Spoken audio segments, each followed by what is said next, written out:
She had loved him through 12 letters, then saw him at the train station and wanted the next train home. Before we begin, tell us where you're watching from, and if you enjoy heartfelt frontier stories about second chances, quiet love, and the people who surprise us most, subscribe to USA West Stories and join us for more journeys across the American frontier. Cordelia Whitmore had crossed nearly 2,000 miles because of 12 letters. 12 letters and one photograph. That was all. 12 carefully folded pages filled with thoughts, arguments, observations, and opinions. One photograph showing a respectable Wyoming rancher, standing straight in a dark suit, clean-shaven, confident, and thoughtful. For almost 6 months, that photograph and those letters had been enough. Enough for her to say yes. Enough for her to leave Boston. Enough to marry a man she had never met. And the moment she stepped onto the train platform in Cheyenne, she was certain she had made a terrible mistake. The man walking toward her looked nothing like the photographs. His beard was thick and untamed. His coat looked years older than it should have. One sleeve had been patched so many times it barely resembled the original fabric. Dust covered his boots, and he was eating cold beef from a paper wrapper while weaving through the crowd. Cordelia stared. Surely that couldn't be him. The man from the photograph had looked educated, refined, careful. This man looked like he had wrestled a windstorm and lost. Then he saw her. Immediately, he tucked away the food, wiped his hand against his trousers, and approached with a cautious smile. "You must be Miss Whitmore." His voice was calm, warm. "I'm Nathan Hale. I hope the trip wasn't too hard on you." Cordelia accepted his hand, and in that exact moment she thought, "I've ruined my life." The thought came with astonishing certainty. Months of letters, months of hope, months of imagining, all shattered in less than 10 seconds. What she didn't know was that the worst mistake being made on that platform wasn't marrying Nathan, it was judging him. And before the winter ended, she would learn just how wrong she had been. Cordelia was 28 years old. Back in Boston, people described her in many ways: intelligent, independent, opinionated, difficult. The first 3 were true. The last one depended on who was speaking. She had already watched 2 engagements collapse. Not because she lacked beauty, not because she lacked kindness, but because the men involved eventually realized she had ideas of her own. Cordelia read newspapers. She followed politics. She enjoyed debates. She asked questions many women were expected not to ask. Some men found that exciting at first, then they found it exhausting. By 28, many people had quietly decided she would probably never marry. Cordelia disagreed. She simply believed she had not yet met the right man. Then she discovered a small advertisement in a Western newspaper. Most advertisements seeking wives sounded like business contracts. Wanted, woman who can cook. Wanted, woman who can clean. Wanted, woman who can bear children. Nathan's advertisement contained only one unusual sentence: Wyoming rancher seeks a wife capable of independent thought. Conversation preferred over beauty. Cordelia laughed aloud when she read it. Then she wrote back. The response arrived 3 weeks later, and from the first paragraph, she knew she was speaking to someone different. Nathan didn't compliment her appearance. He didn't flatter her. He didn't promise wealth. Instead, he disagreed with her opinions. Respectfully, intelligently, sometimes stubbornly, he challenged her ideas about government, about land ownership, about education, about the future of the Western Territories. More importantly, he listened. Every letter felt less like courtship and more like discovering a mind she genuinely admired. Have you ever met someone who surprised you simply because they listened better than everyone else? If so, tell us in the comments. Those people are rarer than most of us realize. By the 8th letter, Cordelia looked forward to hearing from him more than anyone else. By the 10th letter, she found herself smiling whenever his handwriting appeared. By the 12th, she knew she was already imagining a future beside him, and so she accepted his proposal without ever seeing him in person. The photograph arrived afterward, clean-shaven, well-dressed, confident, exactly the image she expected. What Cordelia never knew was that the photograph had been taken nearly 5 years earlier, before drought, before hard winters, before endless seasons of ranch work, before life left its marks on Nathan Hale. Now, as their wagon rolled across the Wyoming prairie, Cordelia sat beside him in uncomfortable silence. She watched him from the corner of her eye. The beard, The patched coat, the weathered hands. Every detail seemed to confirm her disappointment. She began mentally composing a letter to her father. Perhaps she could return east. Perhaps this marriage had been a mistake. Perhaps she had confused intelligence with character. Then Nathan pointed toward the sky. "See that hawk?" Cordelia followed his gaze. The bird floated above the grasslands, barely moving its wings. That species usually stays farther south this time of year. Nathan said, "I've only seen 3 this far north." His voice carried genuine excitement, not the excitement of someone trying to impress her, the excitement of someone fascinated by the world. For the next hour, he spoke about the land around them, not endlessly, not boastfully, simply because he loved it. He identified grasses, explained rock formations, described weather patterns, talked about migration routes, mentioned details most people never noticed. Slowly, something uncomfortable began happening inside Cordelia. The man she had dismissed within 10 seconds was becoming far more interesting than the man she had imagined from the photograph. And that realization was only the beginning. The ranch appeared on the horizon shortly before sunset. Cordelia had expected something larger, more impressive. Perhaps that expectation came from growing up in Boston, where people often measured success by what could be displayed. Nathan's ranch was different. There was no grand entrance, no decorative fence, no elegant house, just a sturdy cabin, a barn weathered by years of Wyoming wind, and hundreds of acres stretching toward distant hills. Yet something about it felt alive, useful, earned. Nathan climbed down from the wagon first. Then he offered his hand, not because he thought she needed help,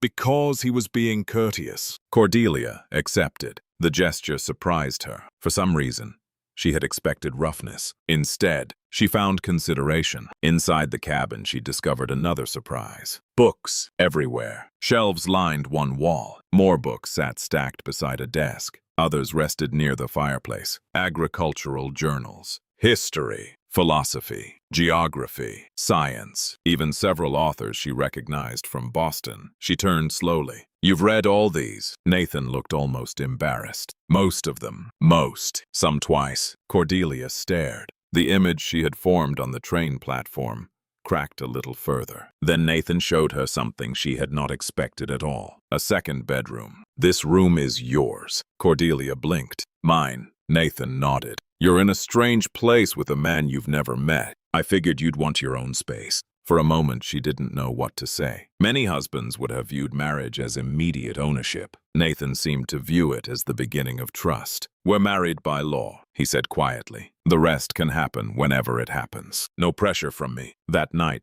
Cordelia lay awake longer than usual. Not because she was frightened, because she was confused. Nothing about Nathan matched the assumptions she had made, and she wasn't sure whether to be relieved or ashamed. Over the following weeks, she waited for the other version of him to appear. The controlling husband, the demanding husband, the husband who expected obedience, the man she had spent years avoiding. He never arrived. When she asked to learn ranch work, Nathan taught her, patiently. When she made mistakes, he corrected them without embarrassment. When she asked questions, he answered them seriously. And when she disagreed with him, he listened, actually listened. One afternoon, they spent nearly an hour arguing over cattle prices. Nathan defended one position. Cordelia defended another. By the end of the conversation, Nathan leaned back and laughed. "I think you're right." Cordelia looked at him. "You changed your mind. Shouldn't I?" She almost laughed herself. Back east, many men treated disagreement like a battle. Nathan treated it like learning.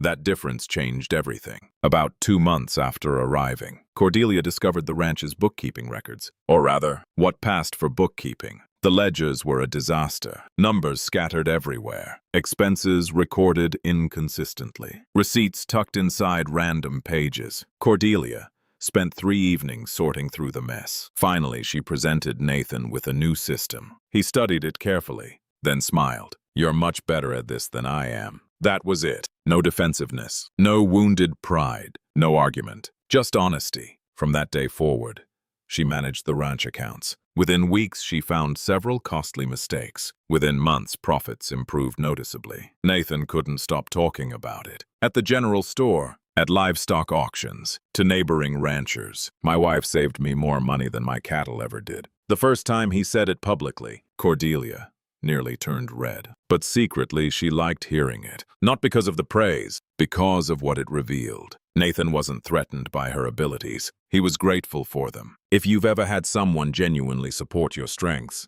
instead of competing with them, tell us below. Those relationships often become the strongest ones we ever build. Around this time, if you're enjoying this journey with Cordelia and Nathan, consider subscribing to USA West Stories. We share frontier romances inspired by the resilience, sacrifice, and quiet love that built the American West. The months passed, autumn arrived, then colder winds followed. And somewhere during those weeks, a realization quietly settled into Cordelia's heart. She had stopped looking for flaws without noticing when it happened. She had begun looking forward to every conversation, every meal, every ride across the prairie, every evening beside the fire. Nathan had never tried to impress her, and somehow that made him more impressive than anyone she had ever known. One evening, she caught herself watching him while he repaired a saddle near the fireplace. The lamplight reflected across his face. His beard remained untidy. His coat still carried patches. His hands were still rough. Nothing about his appearance had changed. Yet everything about how she saw him had.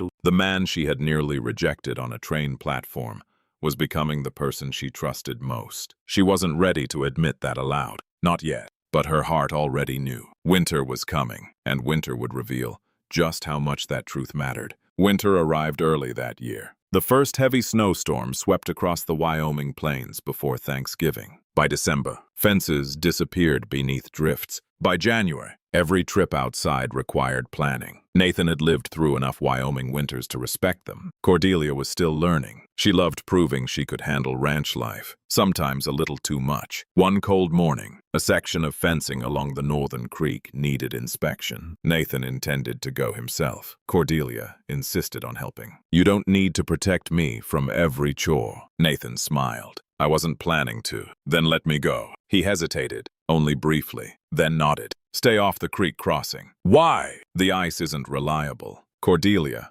rolled her eyes. Nathan noticed. "Promise me." "I promise." At least she intended to. But promises made in warm kitchens sometimes weaken in freezing wind. Several hours later, snow began falling harder. Visibility dropped. The easiest route home crossed the creek. The longer route added nearly an hour. Cordelia stopped her horse beside the frozen water. The ice looked solid, perfectly solid. She remembered Nathan's warning. Then looked at the darkening sky. Just this once, she thought. The horse stepped forward. One step. 2, 3. Then the world shattered beneath her. The crack sounded like a rifle shot. Ice exploded. Horse and rider plunged into black water. The cold hit like violence. Every breath vanished. Every thought disappeared. For several terrifying seconds, she couldn't tell which direction was up. Then instinct took over. She fought upward, broke the surface, grabbed broken ice, pulled herself onto the bank. By the time she crawled clear, she was soaked from head to toe. The horse had already bolted, vanishing into the snow. Cordelia stood trembling. The cabin was 4 miles away. The temperature was far below zero, and she knew enough now to understand exactly what that meant. Wet clothes, freezing wind. 4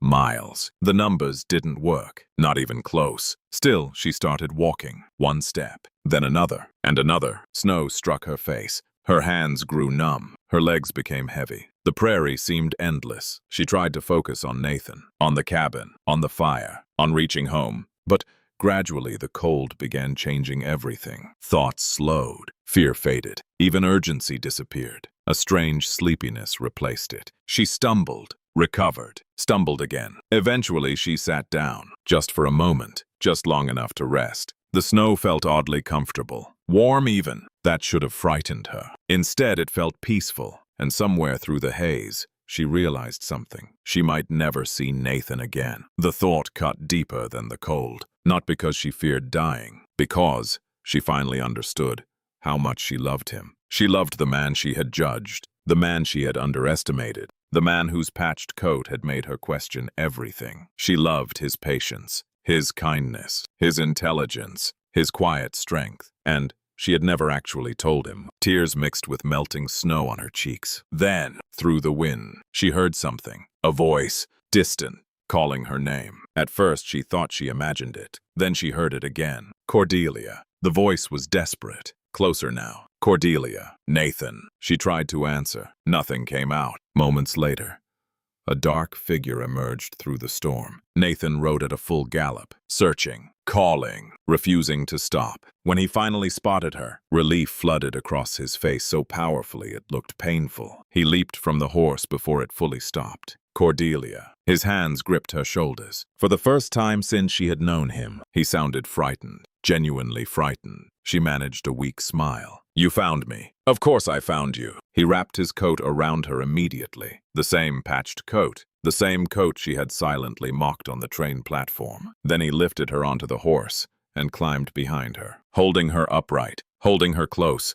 refusing to let her slip away. The ride home felt endless. Nathan never stopped talking, not because conversation mattered, because he knew she needed to stay awake. He told stories, asked questions, repeated her name, anything to keep her conscious. By the time they reached the cabin, both of them were shaking from the cold. Nathan carried her inside, built the fire higher, wrapped her in blankets. Every blanket they owned. Hours passed. Slowly warmth returned. Slowly the danger eased. And throughout it all, Nathan remained beside her, watching, waiting, protecting. Long after midnight, when the worst had passed, Cordelia finally looked at him. The firelight danced across his tired face, his beard, his weathered hands, his patched coat hanging nearby. Everything she had once judged, everything she now loved. Nathan. He looked up immediately. What is it? Her voice was barely above a whisper. When I first saw you at the station. He smiled softly. I know. She blinked. You know, I saw your face,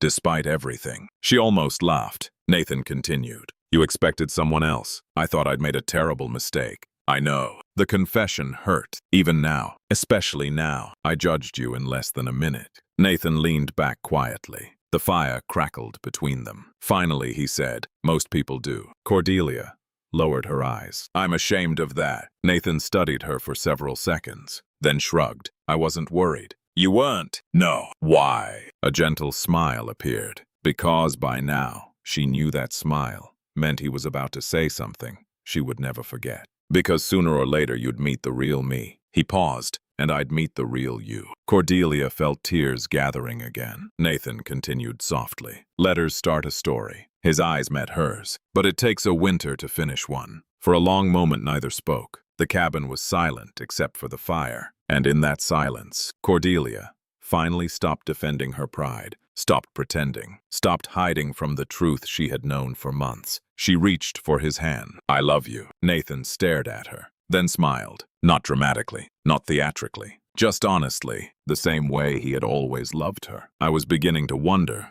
when you'd figure that out. For the first time since falling through the ice, Cordelia laughed, and somehow that laughter felt like coming home. The winter that nearly took Cordelia's life became the winter that truly began their marriage. Not because Nathan had rescued her, though she never forgot that. Not because she had finally confessed her love, though she never forgot that either. It was because, after that winter, neither of them had anything left to prove. The uncertainty disappeared. The distance disappeared. The fear disappeared. What remained was partnership. Real partnership. The kind built one ordinary day at a time. Years passed. Then more years. The ranch grew steadily. Nathan continued managing the land. Cordelia continued managing the business. Together they transformed a modest operation into one of the most respected ranches in the region. Whenever neighbors asked Nathan how he had become so successful, his answer never changed. I married above my station. Cordelia always rolled her eyes when he said it. Nathan always laughed. And somehow neither of them ever got tired of repeating the same exchange. They disagreed constantly about politics, about economics, about books, about which coffee beans produced the best flavor, about dozens of things that didn't matter, and a handful of things that did. But unlike the couples Cordelia had known growing up, disagreement never threatened their marriage. It strengthened it. Because neither person needed to win, they only wanted to understand. That was one of the greatest gifts Nathan ever gave her, and one of the greatest gifts she gave him in return. Years later, they welcomed 3 children, 2 daughters and a son. Nathan taught them how to read weather patterns, how to track wildlife, how to understand the land. Cordelia taught them literature, history, mathematics, and perhaps most importantly, how to think for themselves. Together they raised children who weren't afraid to ask questions, children who respected hard work, children who knew that intelligence came in many forms. As the years passed, opportunities took those children far from Wyoming. Universities, careers, cities their parents would never call home. Yet something remarkable happened. Every one of them eventually returned, some permanently, some seasonally, but all of them came back. Because home had never been the ranch itself. Home had been the people who built it. And, no matter how far they traveled, that truth never changed. Have you ever had a place that felt like home? Not because of where it was, but because of who was waiting there. If so, tell us in the comments. We'd love to hear your story. By their 20th anniversary, few people remembered that Cordelia had arrived as an Eastern bride. She belonged to Wyoming now. The land had claimed her. The people had accepted her. And Nathan still looked at her exactly the way he had when she stepped off that train, as though he couldn't quite believe his good fortune. One evening, nearly 25 years after their wedding, they sat together on the porch, watching a summer storm gather beyond the hills. The air smelled of rain. The sky glowed orange and gold. Nathan leaned back in his chair. "You know something?" Cordelia smiled. "That depends. I almost shaved my beard before meeting you." She laughed. "You should have." Nathan grinned. "If I had, we'd have missed one of your greatest life lessons." Cordelia shook her head. Even after all those years, he enjoyed teasing her about the train station, especially because she deserved it. Perhaps. Nathan looked towards the horizon. "You know, if you had boarded the next train back east, I'd probably still be wondering what became of you." Cordelia reached for his hand. "And I'd have spent my life searching for what I already found." Neither spoke for several moments. The silence between them had become comfortable long ago. One of the many things they shared. Years later, when age finally began slowing Nathan down, he remained exactly who he had always been. Patient, thoughtful, steady. The strongest person Cordelia had ever known. Not because he never struggled, but because he never stopped caring. Nathan Hale passed away in the spring of 1918. He was 69 years old. The entire county attended the funeral. Ranchers traveled for hours to pay their respects. Former workers came with their families. Neighbors filled every available seat. Many spoke about his wisdom. Others spoke about his generosity. Several mentioned his honesty. But Cordelia remembered something simpler. The man who had waited for her to be wrong and loved her anyway. After the funeral, she returned home alone. For the first time in decades, the cabin felt impossibly quiet. She wandered through the rooms, touched the books, touched the desk, touched the chair where he always sat. Then she opened a cedar chest. Inside lay an old coat, faded, worn, patched countless times. The coat,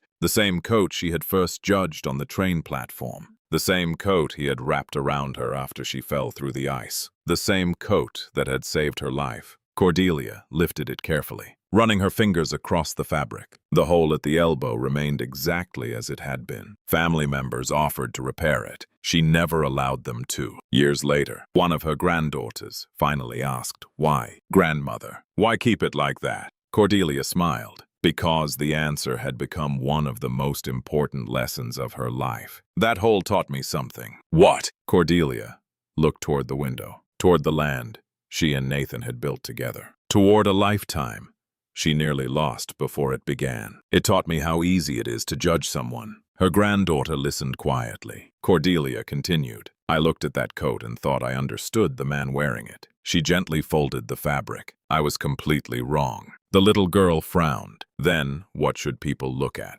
Cordelia's eyes softened. Character. A brief pause. Patience. Another pause. And how they treat others when no one is watching. The granddaughter nodded. Cordelia smiled, then added the lesson she hoped every future generation would remember. Never trust your first impression too much. What should I trust? Cordelia thought about 12 letters. A train platform. A Wyoming winter. 33 years of love. Then she answered, trust the person you discover after you've truly known them. Cordelia lived another 12 years. When she finally passed away, her family found the old coat folded neatly beside her belongings, still unrepaired. still carrying the hole in the elbow, still carrying the lesson that had shaped her life. A lesson about appearances, about patience, about second chances, and about the extraordinary people we sometimes fail to recognize at first glance. She married him because of 12 letters. She nearly regretted it after 1 minute. Then she spent the next 33 years grateful she had stayed long enough to learn the truth. Because the greatest love of her life had never been the man in the photographs. It had been the man standing on the train platform, the one wearing the patched coat, the one patient enough to let her be wrong. Before you go, we'd love to hear from you. Have you ever completely misjudged someone at first meeting, only to discover they became important in your life later? Share your story in the comments. And if you enjoy heartfelt frontier romances filled with resilience, family, and enduring love, don't forget to subscribe to USA West Stories for more unforgettable journeys across the American West. Until next time, thank you for spending these moments with us.